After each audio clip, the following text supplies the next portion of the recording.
JTBC가 이번에 제대로 포착을 했습니다.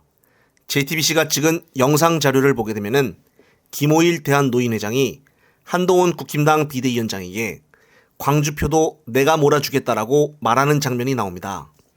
따라서 지금 이 발언이 문제가 되어 논란이 일고 있는데 일단 문제의 영상 짧게 보시고 이어가겠습니다.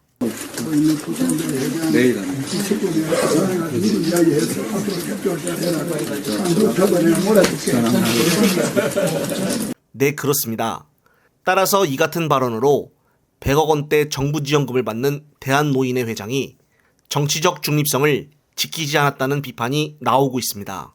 해당 발언은 한동훈 비대위원장이 민경우 전 비대위원의 노인 비하 발언을 사과하기 위해 대한노인회를 찾아 면담하는 과정에서 나왔습니다.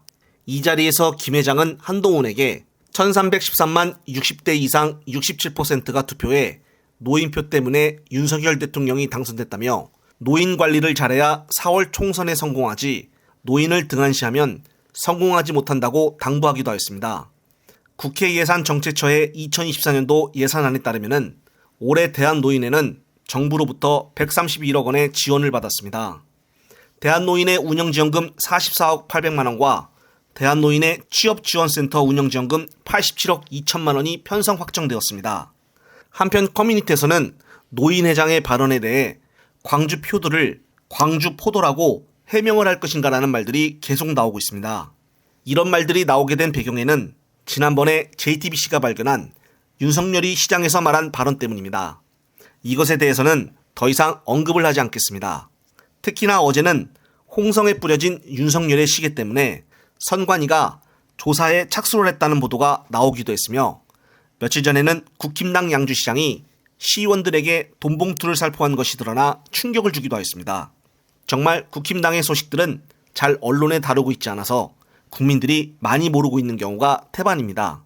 한편 이료서울에 따르면 시청노조는 30일 13시 선관위에 오세훈 서울시장의 공직선거법 위반 혐의 조사와 당선 무효 확인을 요청했습니다. 이날 김병수 시청노조 지부장은 현장에서 직접 요청서를 선관위에 전달했습니다. 지난 22일 시청노조는 서울지방경찰청에 오 시장을 공직선거법 위반 혐의로 고발하였습니다. 문제는 바로 이 부분입니다. 오세훈 서울시장은 한 달 전에 있었던 2024년 신년 인사에서 올해는 정말 중요한 선거가 있는 해입니다. 이러한 목표를 향해서 열심히 뛰어서 성과를 내서 우리 국민의힘에는 든든한 일꾼들이 많이 있다 하는 평가를 받아내서 이 총선에 기여할 수 있는 그런 시정을 펼쳐나가도록 하겠습니다. 자, 이렇게 발언을 하였는데 그의 발언 속에 나온 우리 국민의힘에는 든든한 일꾼들이 많이 있다. 총선에 기여할 수 있는 그런 시정이란 발언들이 유권자들에게 오해를 불러일으킬 소지가 있다는 것입니다. 특히 총선에 기여할 수 있는 그런 시정은 국힘당 선거에서 직접 간접적으로 도움을 주겠다는 의미로도 해석될 수가 있습니다. 또한 오 시장이 국민의힘을 언급한 데 반해서 당시 같이 있었던 유정복 인천광역시장은 우리는 승리하는 해를 만들어야 한다고 말했지만 국민의힘이라는 말은 입 밖에도 꺼내진 않았습니다. 한편 불교닷컴에 따르면 불교신문에서 불교계에 십자가를 보낸 윤정부라고 제목을 달아 기사를 올렸는데요. 불교계를 위한 특별 선물이라며 십자가 그림 포장과 하느님 기도문을 함께 보냈다는 것입니다. 무슨 의도로 불교계에 이런 십자가와 하느님 기도문을 같이 보냈는지는 정말 이해가 되지 않는 부분입니다. 끝으로 오늘 문경시에서 발생한 화재 현장에서 소방관 2명이 사고로 목숨을 잃었습니다. 따라서 이번 사고로 순직한 소방관들의 빈소를 찾은 이재명 대표의 발언 들으시면서 영상 마무리하겠습니다.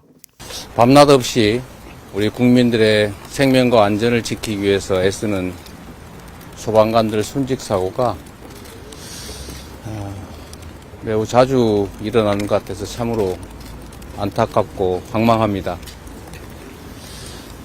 우리 유족분께서 안전한 나라를 만들어달라 이런 말씀을 주셨는데 국민들이 안전한 나라뿐만이 아니라 우리 소방관들도 안전한 나라를 정말 만들어야 되겠다는 생각이 듭니다. 소방관들의 근무 환경이나 또 안전장구나 이런 부분들에 대한 충분한 배려가 더 있어야 되겠다 그런 생각이 듭니다. 참으로 안타까운 현장이고 젊은 소방관들의 명복을 빕니다. 유가족 여러분께도 깊은 위로 말씀드리고 말씀 주신 대로 소방관도 안전한 나라, 모두가 안전한 나라 만드는데 더 노력을 기울이겠다 이런 다짐의 말씀을 드립니다. 죄송합니다.